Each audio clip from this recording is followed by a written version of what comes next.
Friends, hello everyone. Welcome to the channel. In this video, I will tell you and show you how you can delete synchronized contacts from Telegram application. Please, friends, don't forget to subscribe to our channel and also be sure to write your comments and put your likes under the video.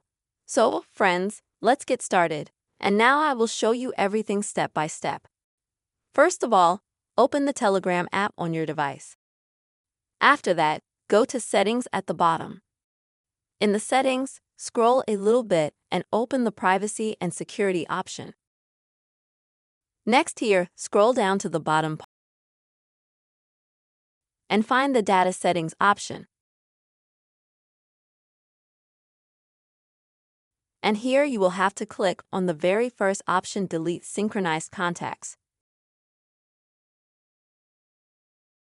After which you will just need to confirm your action. But keep in mind that this deletion, it is not final. In the future it is possible. Still, your contacts from your phone book, they will be synchronized with the application Telegram.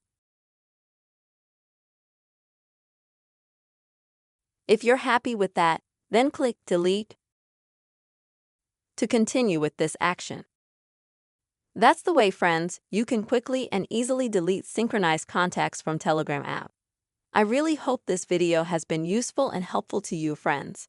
Please don't forget to subscribe to this channel. Be sure to put your likes and write your comments, friends. Bye-bye.